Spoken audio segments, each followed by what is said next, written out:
Causes complete हो गया था अपना, इकोनॉमिक कॉजेज़ हो गया था, सोशल रिलीजियस कॉजेज़ हो गया था। नेक्स्ट आता है मिलिट्री कॉजेज़। अब हर चीज़ के पीछे एक रीज़न होता है। मिलिट्री में क्या हुआ, मिलिट्री में कुछ चीज़ें जो हो रही थी सो तो हो ही रही थी, जैसे उन्हें बहुत इन्फीरियॉरिटी कॉम्प्लेक्स से देखा जा रहा था, इज्जत करी नहीं जा रही थी। जो हाई पोस्ट थी, हाई पोस्ट सिर्फ और सिर्फ वाइट मैन के पास रहेंगी, यूरोपियंस के पास। सूबेदार की पोस्ट से ऊपर किसी इंडियन को पोस्ट नहीं मिल सकती। जैसे हम यहाँ पे अपर कास्ट लोअर कास्ट के बेसिस पे डिस्क्रिमिनेशन करते हैं, उसी तरीके से वो लोग काले गोरे में भेद करते थे कि you are black, you are brown. हम लोग को ब्राउन्स बोलते हैं, वो अभी भी ब्राउन्स बोलते हैं। कभी तुम इंग्लिश मूवीज़ देखना, एक्समैन की स्टार्टिंग की मूवीज़ देखना पुरानी वाली, तो उसमें भी वो क्या बोलेंगे, ब्राउन्स बोलते हैं। डेडपूल देख लोगे तो डेडपूल में भी तुम्हें एक जगह मिलेगा, उसमें भी वो ये बोलेंगे कि रेशियल डिस्क्रिमिनेशन मत करो, वो सारी चीज़ें। अब ये चीज़ पहले से ही चली आ रही है कि वो कलर बेसिस पे आपको डिस्क्रिमिनेट करते थे। फिर कल्चर बहुत अलग है। आप अगर इंडिया की ट्रेडिशन को देखो, चाहे इस्लामिक ट्रेडिशन देखो, चाहे हिंदू ट्रेडिशन देखो, यहाँ पे फैमिलीज़ को, बाकी चीज़ों को बहुत वैल्यू दी जाती है। एक कल्चर अलग ही चलेगा आपको, lot of pomp and show, colour, festival, सब कुछ होगा। वेस्टर्न कल्चर्स का बिल्कुल डिफरेंट है। तो वो क्या कहते हैं, हम सिविलाइज्ड हैं, हम यहाँ आए हैं इन बारबेरियंस को ठीक करने। तो अब यहाँ से शुरू हुआ आपका मिलिट्री कॉज। इकोनॉमी भी ख़राब हो गई, रिलीजन में घुस गए वो, जिसे जो चीज़ पसंद नहीं आई लोगों को। फिर पॉलिटिक्स वो हो ही रही थी, सबको अपने अंदर कैप्चर करो, कैप्चर करने के बाद क्या होगा कि एरिया पे कब्जा करो। अब बची कुची क्या रह गई, army.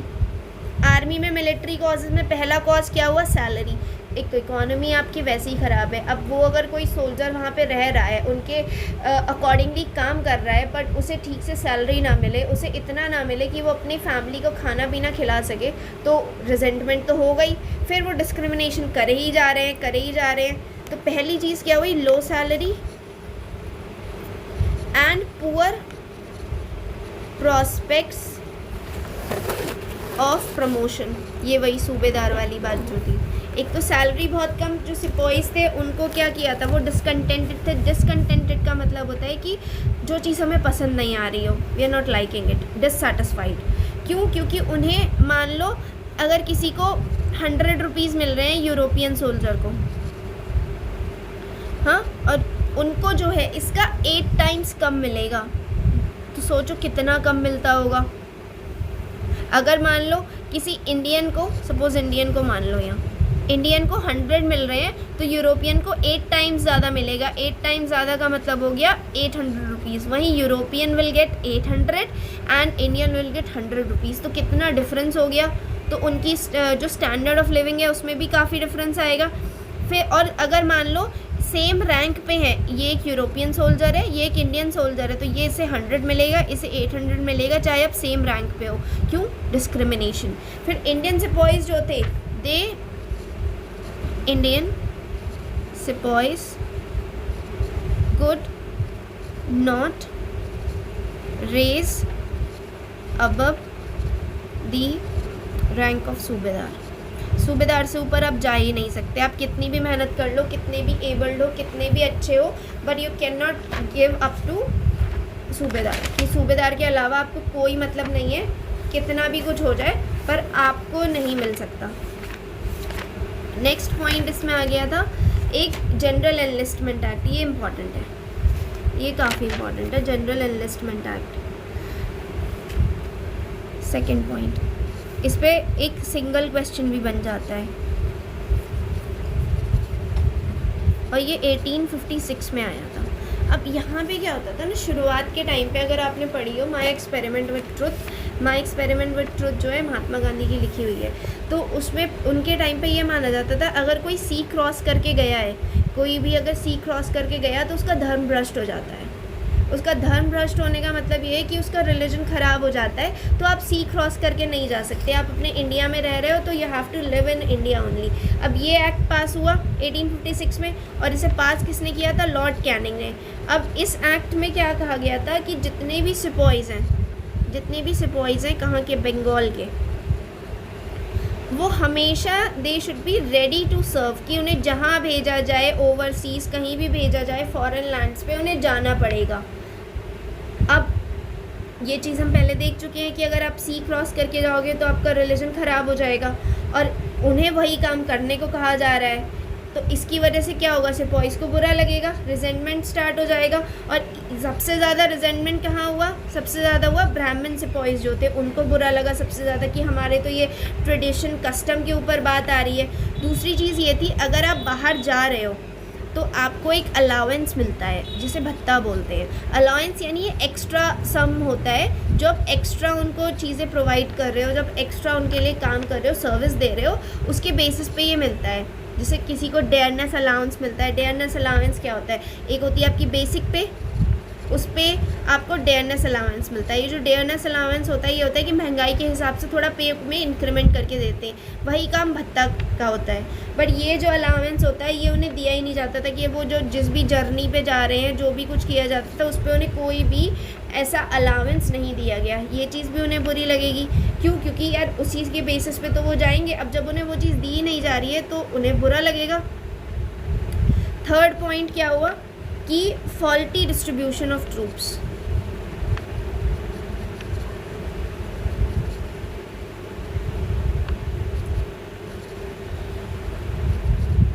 Faulty distribution of troops में क्या था कि जो रेशियो था ब्रिटिश सोल्जर्स का इस टू इंडियन सोल्जर्स, ये चीज़ जो थी कम थी। मान लो ऐसे समझ लो 2:1 के रेशियो में है या 3:1 के रेशियो में है कि इंडियंस ज़्यादा थे और ब्रिटिशर्स कम थे। तो इसमें क्या होता था कि सफिशेंट ब्रिटिश सिपॉइज़ नहीं होते थे, मेनली स्ट्रैटेजिक प्लेसेस पे। स्ट्रैटेजिक प्लेसेस कौन सी होती हैं, जैसे दिल्ली जो इम्पॉर्टेंट है, जहाँ पे आपको लड़ाई होने के चांसेस ज़्यादा होंगे, जहाँ पे बैटलफील्ड ज़्यादा होगी। और वहीं जो इंडियन सिपॉइज़ थे, उन्हें पता था कि ब्रिटिशर्स को प्रॉब्लम हो रही है, जो भी बैटल्स आउटसाइड इंडिया हो रही हैं उसके साथ, जैसे चाइनीज़ वॉर हो रही है, तो उसमें उन्हें टैकल करने में दिक्कत हो रही है। तो वो क्या करते थे, वो अपने सोल्जर्स को ना भेज के इंडियंस को ही भेज देते थे।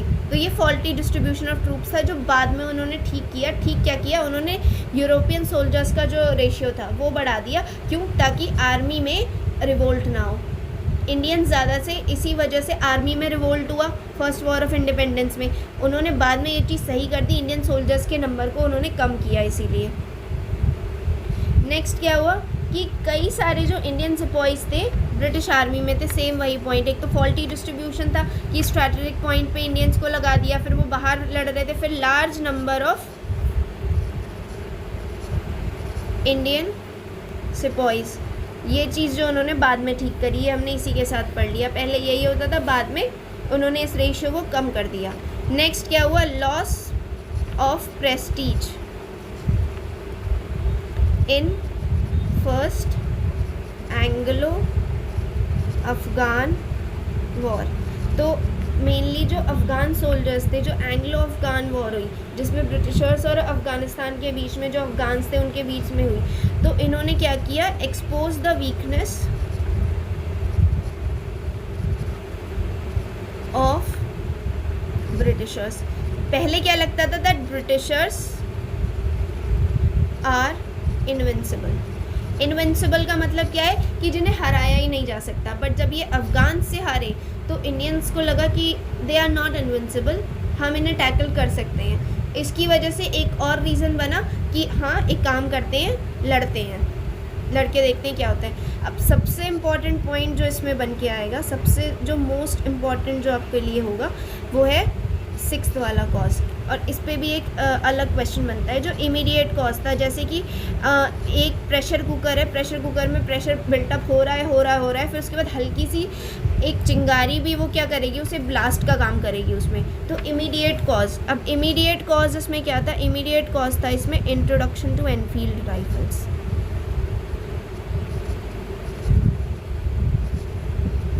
अब ये जो हुआ, इसमें क्या हुआ, इन्होंने एक नई तरीके की राइफल्स, एनफील्ड राइफल्स लॉन्च करी 1856 में।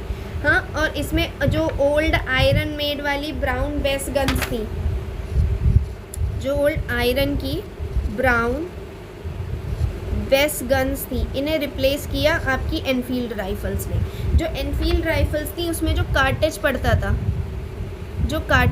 था वो उसको आपको क्या करना पड़ता था, पील ऑफ करना पड़ेगा आपको पहले अपने माउथ से, उसके बाद आप डालोगे।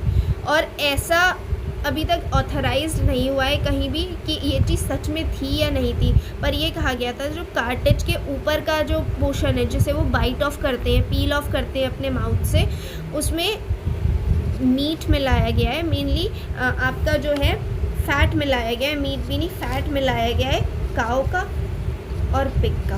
अब काऊ जो है वो हिंदूज़ के लिए सेक्रेड है, तो वो कैसे कर पाएंगे, वो उसको पूजते हैं एक तरीके से, वो उसको मदर की तरह देखते हैं, तो उन्हें बुरा लगा। दूसरा जो पिग है, पोक, ये मुस्लिम्स के रिलीजन के बिल्कुल अगेंस्ट है, वो कभी इसे खा ही नहीं सकते और ये हराम माना गया है एक तरीके से, you can not have it. अब जब ये चीज़ हो गई तो इधर मुस्लिम्स भी अजीब हो गए और हिंदूज़ भी अजीब हो गए। इस केस में क्या हुआ, जितने भी हिंदू और मुस्लिम सिपॉइज थे उन्होंने क्या किया कि ये तो हमारे रिलीजन को ख़राब कर रहे हैं, क्योंकि हिंदूज़ में वो काऊ सेक्रेड है और मुस्लिम्स में पिग फॉरबिडन है।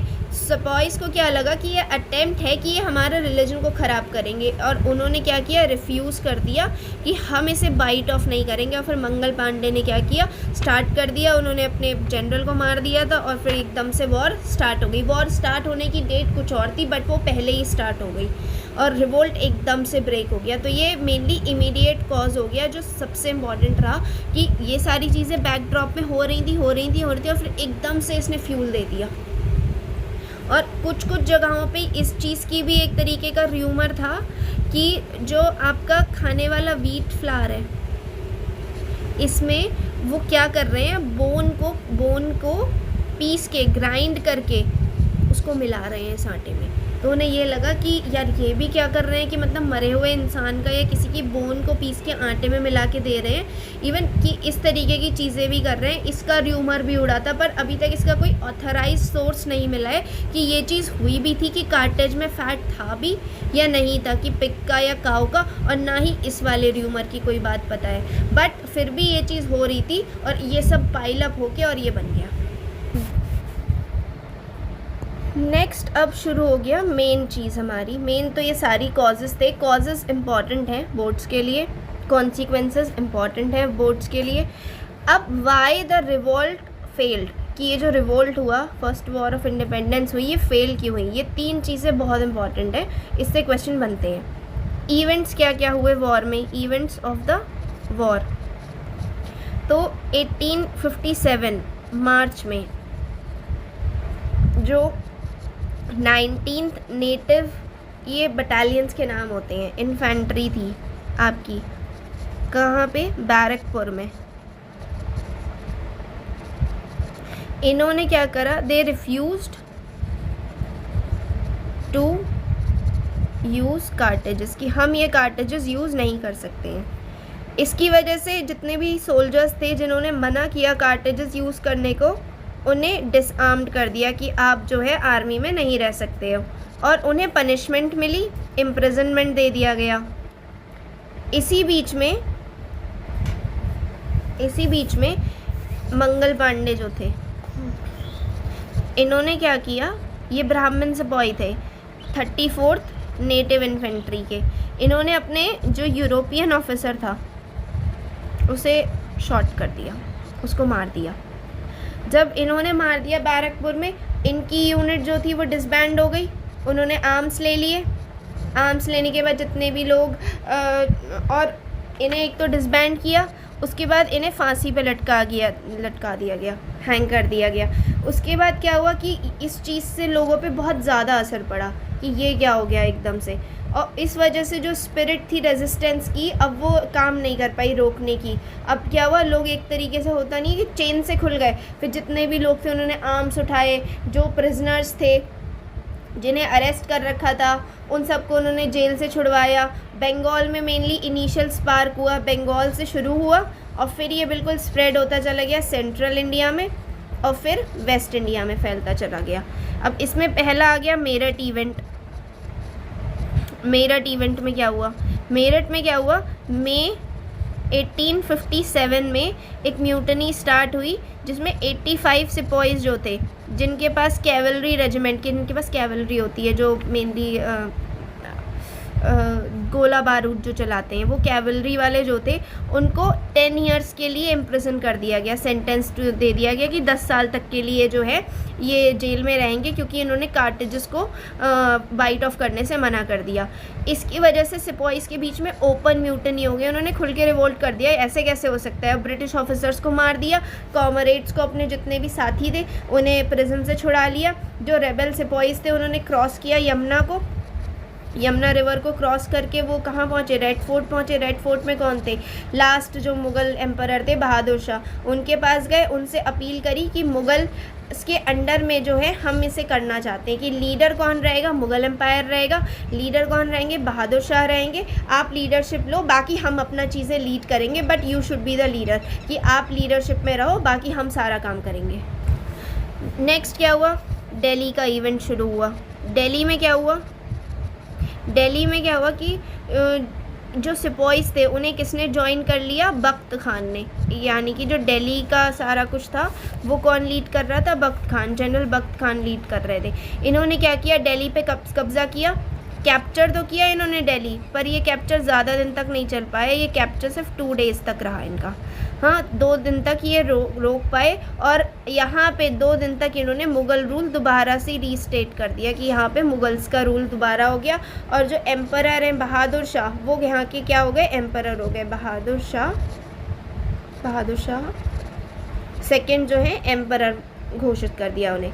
अब ये जो ट्रम्प था ये कुछ ही देर रहा, क्योंकि जो ब्रिटिश सोल्जर्स थे, जो ब्रिटिश आर्मी थी, जिसको लीड कौन कर रहे थे, जॉन निकल्सन आए, उन्होंने दोबारा से सीज किया, 4 महीने के अंदर सारी चीज़ें फिर से अपने कब्ज़े में ली।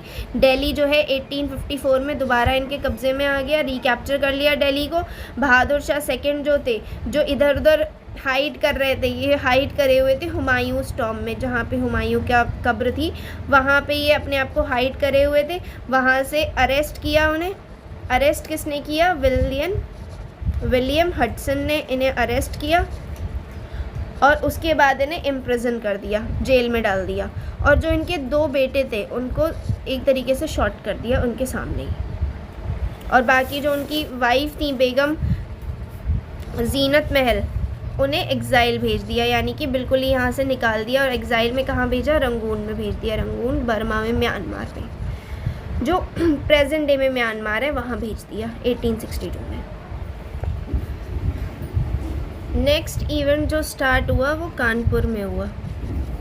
कानपुर में जो लीड कर रहे थे वो थे नाना साहेब। अब नाना साहेब का जितना भी राजपाट था वो डॉक्ट्राइन ऑफ लैप्स के बेसिस पे उनसे लिया गया था, क्योंकि ये अडॉप्टेड सन थे पेशवा बाजीराव सेकंड के, जिसकी वजह से इन्होंने रिवोल्ट किया था। उन्होंने कई सारे इंग्लिश मैन्स को कैप्चर कर लिया था, ब्रिटिशर्स को। जब उन्होंने कैप्चर किया उनकी वाइफ्स, चिल्ड्रन सबके साथ, पर उन्होंने सिर्फ कैप्चर किया था, पर जब मॉब आया, मॉब हो गया भीड़, जब बहुत ज़्यादा भीड़ आई, उस एंग्री क्राउड ने उन सबको मार दिया। फिर 17 जून को जनरल हैवलॉक ने डिफीट कर दिया नाना साहेब को, और कानपुर को दोबारा से रिकैप्चर कर लिया उन्होंने। दोबारा से कानपुर इनके कब्ज़े में आ गया। फिर नाना साहेब प्लस तांतिया तोपे, इन दोनों ने क्या किया कि नाना साहेब ने अपने एबल जनरल की हेल्प से दोबारा से कब्ज़ा किया कानपुर पे 1857 में, पर ये फिर डिफ़ीट हुए। Again they were defeated by general Campbell ने इन्हें फिर हरा दिया। फिर नाना साहेब जो थे वो नेपाल में फ्लड करके चले गए भाग के, और तांतिया तोपे जो थे ये कालपी की तरफ चले गए, क्योंकि अगर नहीं जाते तो मारे जाते। नेक्स्ट जो हुआ लखनऊ में हुआ। लखनऊ इवेंट में क्या हुआ, लखनऊ की जो कैपिटल थी वो अवध है, अवध को उन्होंने कैप्चर कर लिया था मिस रिप्रेजेंटेशन के बेसिस पे।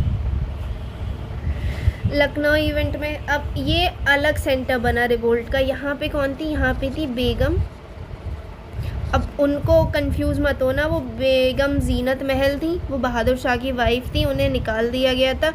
ये बेगम हज़रत महल थी, और ये किसकी वाइफ थी, ये वाइफ थी नवाब वाजिद अली शाह की। जिनको मिस रिप्रेजेंटेशन के बेसिस पे जिनसे ये सारी चीज़ें कैप्चर कर ली गई थी। तो कई हिंदू और मुस्लिम ताल्लुकदार जो थे, मेनली जो रेवेन्यू कलेक्शंस का इन सब का काम करते थे, इन सबको ये लोग भी गुस्सा थे, इन्होंने भी आर्म्स ले ली, कई इंग्लिशमैन्स को मार दिया। साथ ही साथ जो रेजिडेंसी थी, रेजिडेंसी मतलब जहाँ पे ब्रिटिशर्स रह रहे थे, जो रेजिडेंट एरिया था जनरल ओनील का, उस पर उन्होंने कब्ज़ा किया। और बाकी उन लोगों को भी मार दिया जहाँ पे एक तो इस रेजिडेंसी में जनरल ओनील रह रहे थे, हाँ, वहाँ पे उनको, और जितने भी इंग्लिशमैन जिन्होंने वहाँ शेल्टर लिया था, जिन्होंने वहाँ पे अपने आप को बचाने के लिए रुके थे, उन सबको मार दिया। फाइनली जब ब्रिटिश फोर्सेस इनके अंडर कब आई, जो ब्रिटिश फोर्सेस आई जिन्होंने इसे कैप्चर किया, वो थी कॉलिन कैम्पबेल। कॉलिन कैम्पबेल यहाँ पे आए 1858 में, उन्होंने लखनऊ को भी अपने कब्ज़े में। नेक्स्ट लखनऊ भी जब उनके कब्ज़े में चला गया, अब बचा सेंट्रल पार्ट जिसमें मध्य प्रदेश वगैरह जो इस टाइम का आता है, सेंट्रल इंडिया जिसमें आपका झांसी था एंड ग्वालियर था, ये 2 एरियाज़ थे। अब झांसी को भी डॉक्ट्राइन ऑफ लैप्स के अंदर कब्ज़े में किया गया था, क्योंकि जो रानी लक्ष्मीबाई थी उनका कोई भी नेचुरल हेयर था नहीं, अडॉप्टेड सन था। उनके हस्बैंड की डेथ के बाद बेसिकली वो किसके पास में जाना चाहिए था, कंपनी के पास, पर उन्होंने रिवोल्ट कर दिया। उन्होंने अपना बिल्कुल बेस्ट लेवल पे उन्होंने काम किया लक्ष्मीबाई ने, कि अपनी एरिया को बचा सकें, बट ऑल इन वेन। और उन्होंने क्या किया, अटैक किसने किया था इस टाइम पे, सर ह्यू ग्रोज ने अटैक किया झांसी पे, और रानी लक्ष्मीबाई ने अपने एरिया को कैप्चर करने से बचाने की पूरी कोशिश करी। बट अल्टीमेटली जो है गार्ड्स को ब्राइब देके, गार्ड्स को पैसा देके, या जो भी उन्हें चाहिए होगा वो देके उन्होंने इस जगह पे कब्ज़ा कर लिया। नेक्स्ट क्या हुआ, रानी वहाँ से एस्केप हुई। एस्केप होने का मतलब है बच के निकली, निकल के वो पहुंची कालपी में। कालपी में वो मिली तांतिया तोपे से, क्योंकि अभी पिछले इवेंट में हमने देखा था कि जो तांतिया तोपे थे वो कालपी चले गए थे। वहाँ से उन्होंने अगेन फॉट टुगेदर, साथ में लड़ाई करी उन्होंने। जब उन्होंने साथ में लड़ाई करी और उन्होंने किस चीज़ पे कब्ज़ा किया, कैप्चर ग्वालियर। उन्होंने ग्वालियर के फोर्ट को कैप्चर कर लिया। बट जो रिसोर्सेज थे उनके, जो उनके फोर्सेस थे, were nowhere in match to Britishers, क्योंकि ब्रिटिशर्स का इंडस्ट्रियलाइजेशन हो गया था। जितनी लेवल की उनके पास आर्मी होगी, रिसोर्सेज होंगे, टेक्नोलॉजी होगी, वो यहाँ तो होगी नहीं। यहाँ अभी भी वही घोड़े और तलवार से लड़ने वाले लोग थे। और साथ बाद में क्या हुआ, रानी लक्ष्मीबाई जो थी वो लड़ाई में ही शहीद हो गई, और जो तांतिया तोपे थे उनको कैप्चर करके हैंग कर दिया गया।